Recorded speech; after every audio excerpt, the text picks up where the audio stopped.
আসসালামু আলাইকুম। Hello viewers, আজকের এই ভিডিওতে আমি কিভাবে সাবডোমেইন ক্রিয়েট করতে হয় এবং কিভাবে ওয়ার্ডপ্রেস ইনস্টল করতে হয় সেটা নিয়ে আমি আলোচনা করব। তো প্রথমে আমি সাবডোমেইন ক্রিয়েট করব, যার জন্য সাবডোমেইন সিপিএনএল থেকে সাবডোমেইনে যেতে হবে। দেন আমার সাবডোমেইনটা আমি ক্রিয়েট করতে যাচ্ছি, সাপোজ প্রো। দেন আমার সাবডোমেইনটা হবে হচ্ছে pro.jpm.ma। ক্রিয়েট।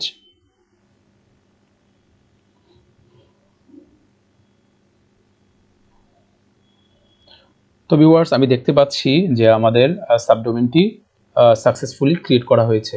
এবার সিপিএনএল এ গিয়ে সার্চ বারে সফটাকুলাস অ্যাপ ইনস্টলার লিখে সার্চ করতে হবে।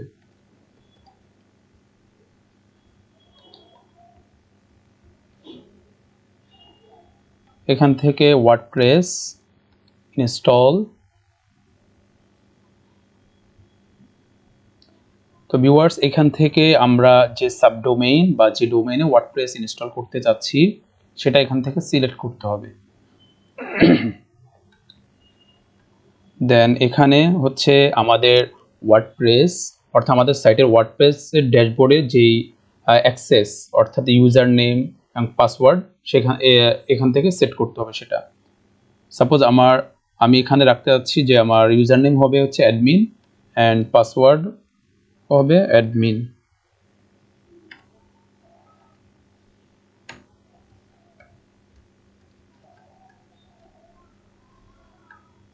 দেন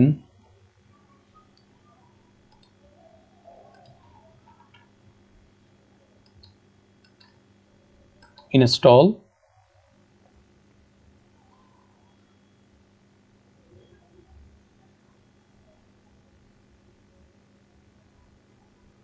তো ভিউয়ার্স, দেখতে পাচ্ছি যে আমাদের সাবডোমেনে WordPress successfully install done. So viewers, আমরা যদি আমাদের সাইটটি একটু ভিউ করি,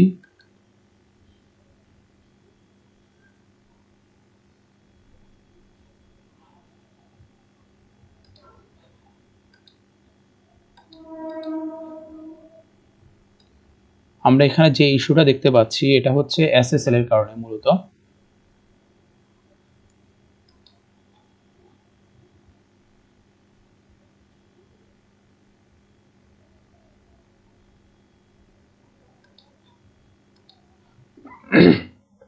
তো ভিউয়ার্স, কিভাবে সিপিএনএল থেকে ওয়ার্ডপ্রেস ডিলিট করতে হয় তার উপরে পূর্বে আমার চ্যানেলে একটি ভিডিও করে পাবলিশ করা হয়েছে।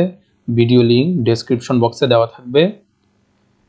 আর আপনি যদি আমার চ্যানেলে নতুন হয়ে থাকেন তাহলে চ্যানেলটি সাবস্ক্রাইব করবেন এবং বেল আইকনটি ক্লিক করে সাথে থাকবেন। আর যদি ইতিমধ্যে সাবস্ক্রাইব করে থাকেন তাহলে আপনাকে অসংখ্য ধন্যবাদ। আসসালামু আলাইকুম ওয়া রাহমাতুল্লাহি ওয়া বারাকাতুহু।